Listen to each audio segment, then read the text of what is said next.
Okay, so this is the original Traveller box set. Pretty beat up, as you can see. Luckily, the insides are a little bit better. So let's have a look.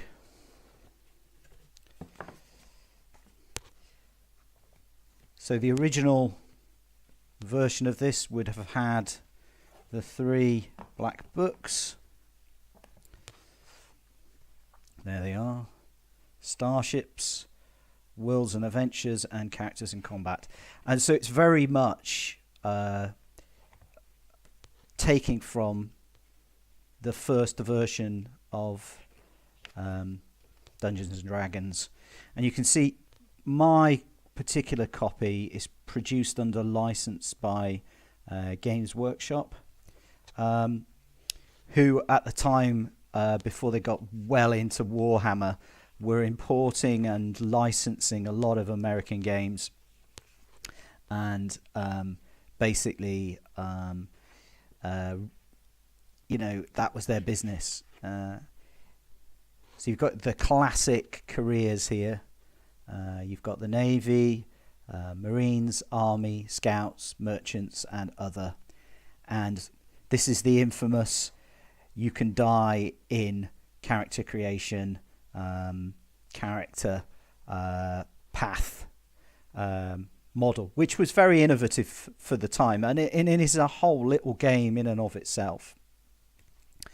And then the other books very much build out the world, and it's a complete game. You don't need anything more than these 3 books to play, and this version of the game carried on for about 10 years. And there's the other thing of note I would say about it is it's quite maths heavy in places, and there are some quirks, like the spaceships, for example, can only operate 1 computer program at a time, because I think this is 1977, and the concept that computers could run programs in parallel was still pretty new, and it still, like Star Wars, it almost has that kind of retro gaming, retro sci-fi kind of feel to it. A big criticism of these, which led on to a lot of the later books, was it just wasn't sci-fi enough. The technology was too low. Where were all the fancy laser guns and disruptor pistols? So that kind of, they responded to that, and that's what led them to produce these little supplement books. Now, the 2 most iconic of the 2 supplement books are Mercenary and High Guard. Sorry, I'm holding that the wrong place. Some people would say that the game wasn't complete until these 2 books came along, and they are to Traveller what kind of probably the Greyhawk supplement and the Blackmore supplements are to early D&D. Greyhawk, I think, famously introduced the thief character. Particularly this one, particularly Mercenary, it introduced the higher end weaponry. It also revised the character creation path, and it did that classic thing that so many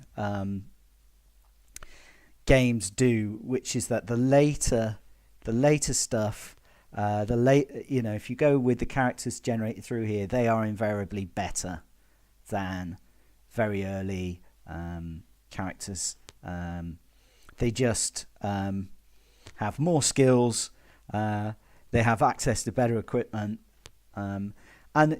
so that's potentially a problem. High Guard puts the kind of Navy on the map and introduces sort of large ships. I think it's more important really for what it did in terms of the kind of setting of the game, and you've got these really high-powered Imperial types in the background who can turn up if you're group get in over their heads or attract attention, and they're both a kind of promise and a threat that are sort of lurking in the background. But there were other great supplements that were produced. Here's just a few of them that I want to show you.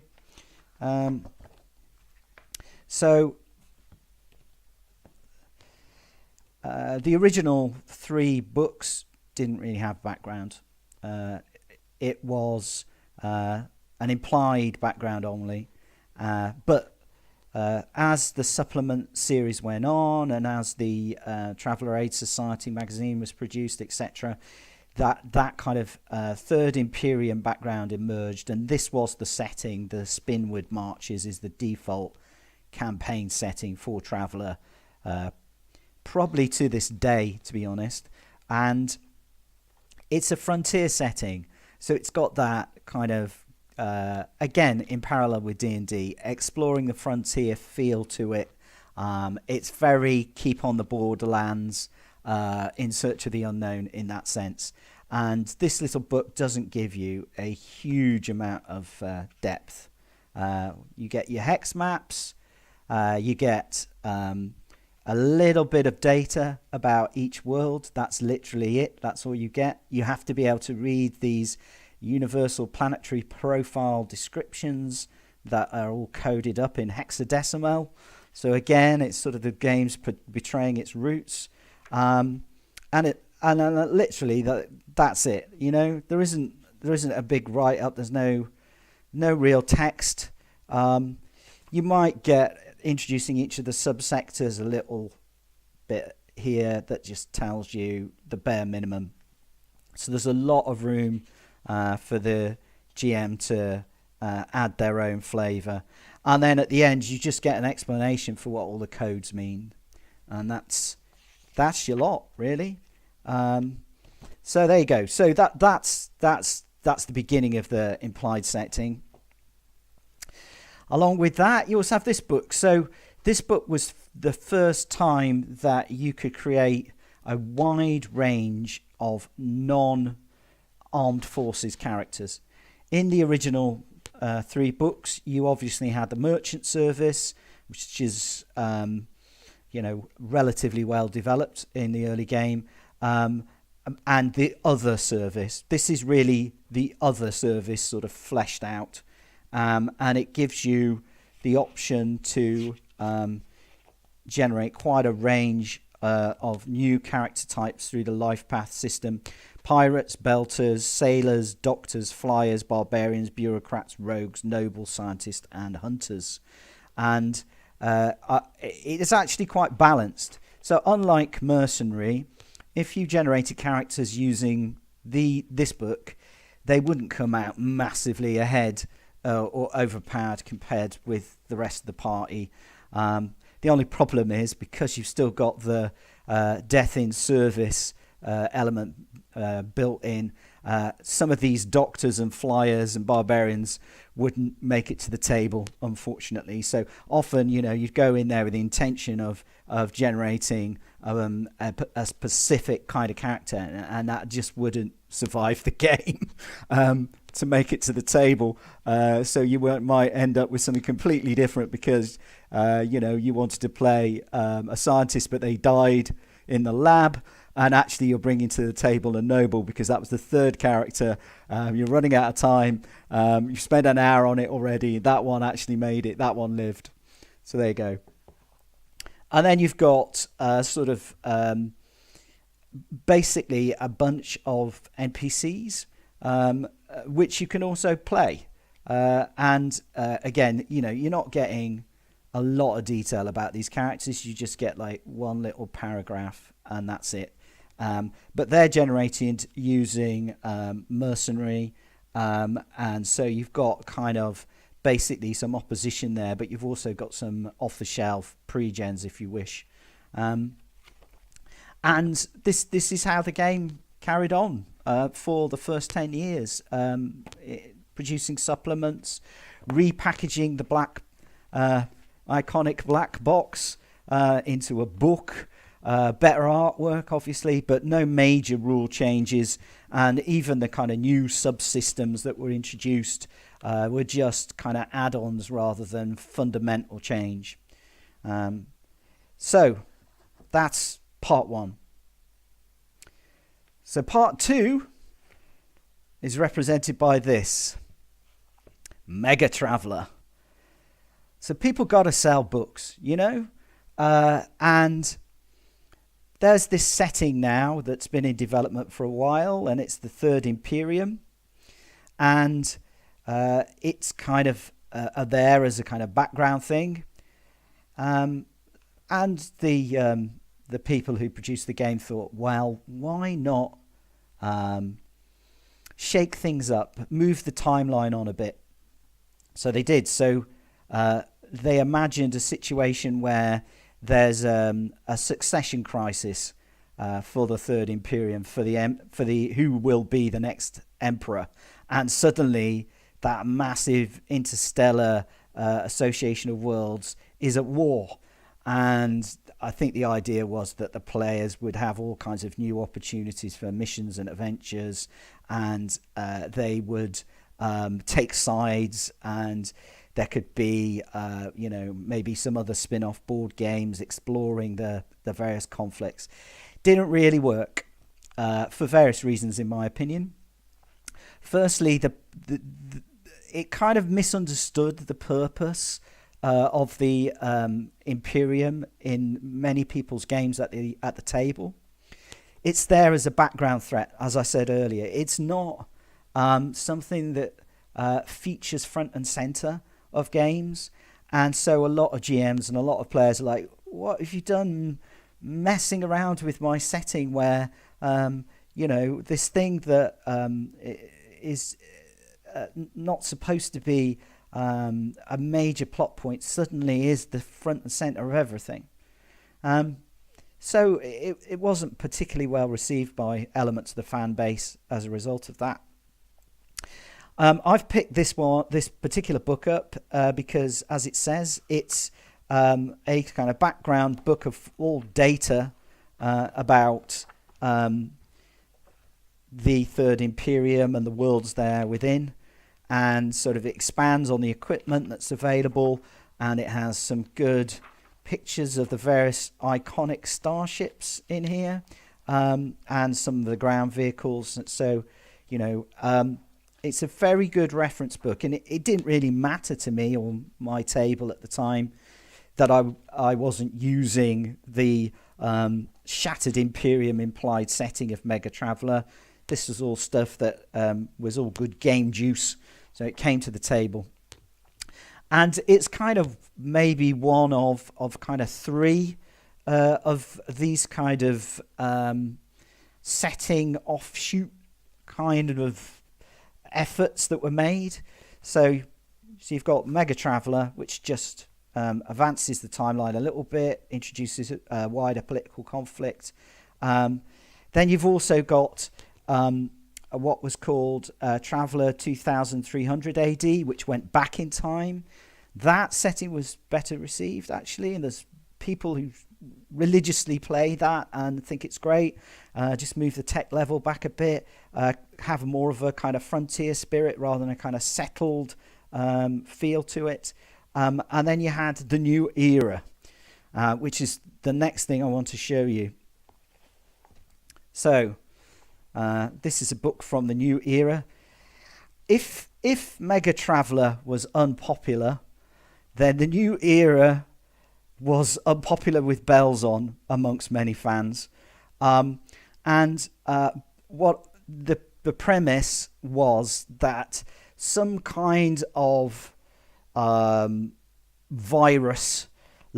virus thing had propagated itself across space and destroyed the Imperium, and the long night was beginning again, and people were thrown back on their own resources, and civilization was collapsing. And again, it's an attempt to tell new stories, reboot the setting. People really, really didn't like it. They didn't like the premise, and they also this is where Traveller started to get levels of complexity coming in. There was always a little bit of a sort of mini game in Traveller about building the vehicles, building the worlds, building the spaceships.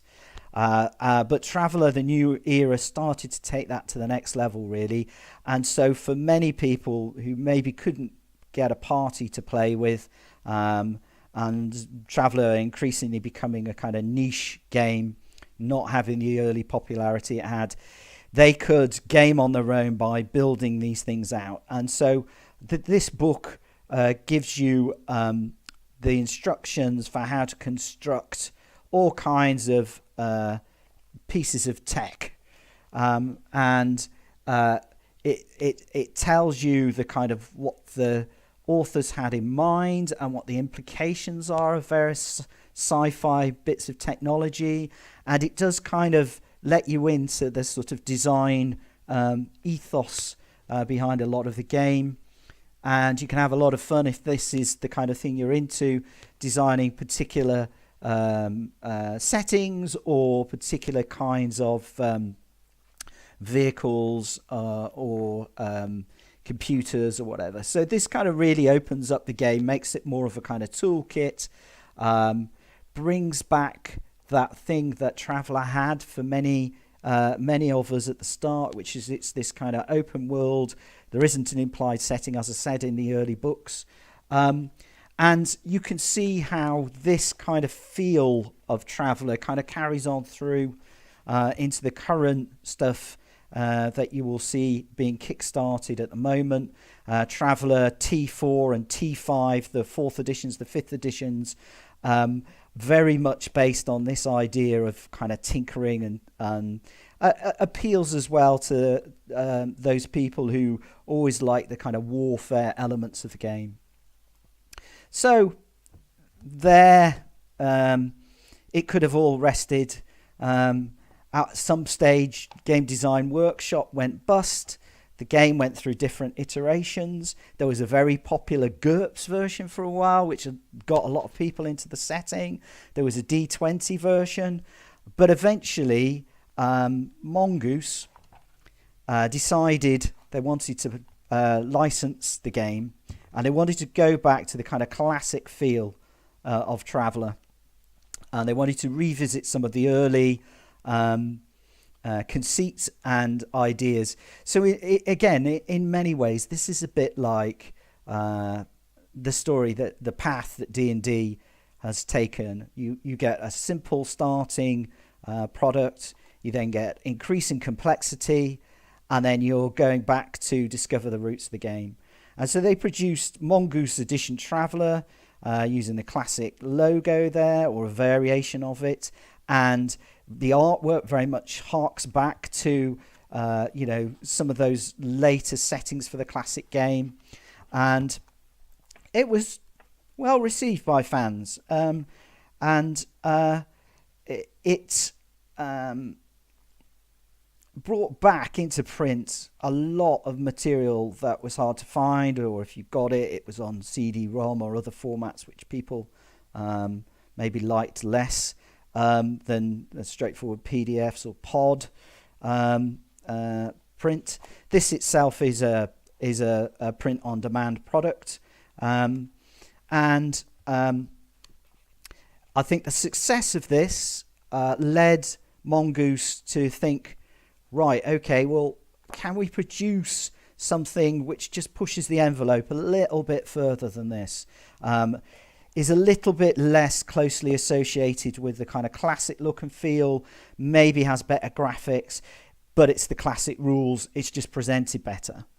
And that leads directly on to this, which is 2nd edition Traveller. This is the current edition of the game from Mongoose, and it's very nice. I think it's got a lot to offer the casual player, and it's very attractively presented. It's got all those different life paths that you used to be able to do, Let me see if I can find some of the more iconic artwork in it. It's got updated technology, but it's very much the old game represented. And you could take characters, and I have done this, that were generated for the old game and play them in this new setting without this new version of the rules without any issues whatsoever. And so you've got this huge kind of backwards compatibility there. It got a little bit of criticism I at the time from the fan base, because it had some optional stuff in it where they did decide to bring in some new systems, and there was a big fuss about this particular one that's called Boon and Bane, which in a way is kind of a variation on Vantage and Disadvantage from the other famous fantasy game that we've referenced a few times.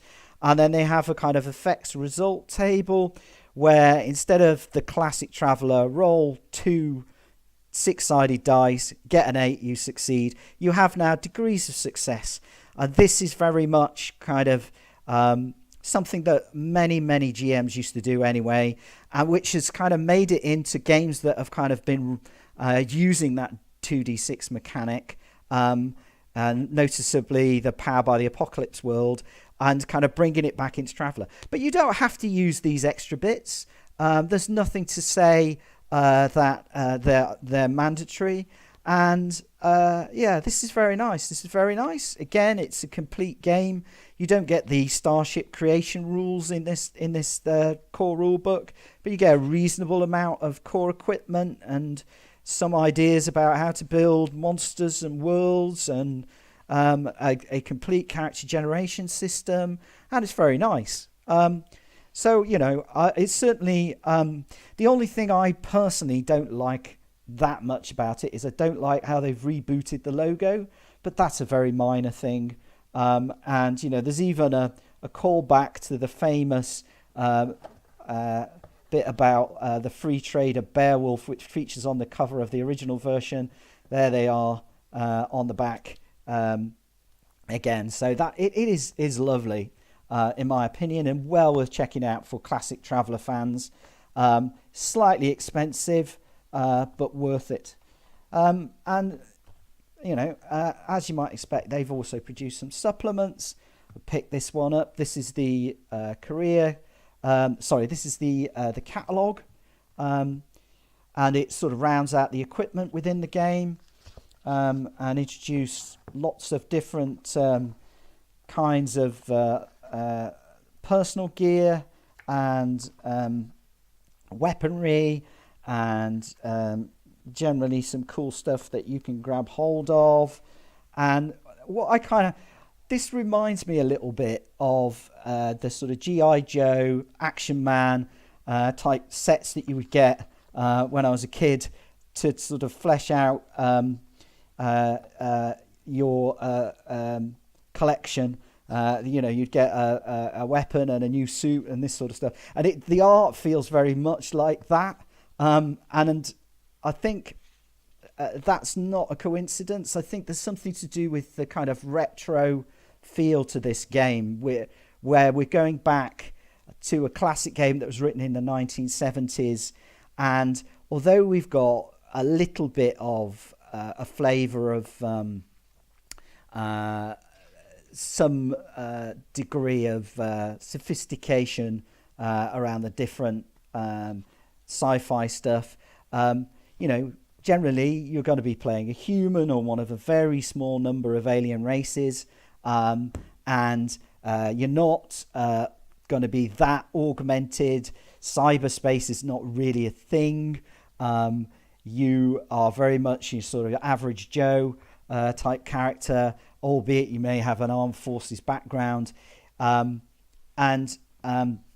like Star Wars, and if you remember Rogue One, where they've got these huge big data tapes that are massive and clunky, and the stormtroopers are all carrying modified World War II weaponry in the original film. You've got this retro feel to it. It is science fiction as imagined in the 70s, and so I quite like that. It does restrict the kind of games that you can play though in this kind of world.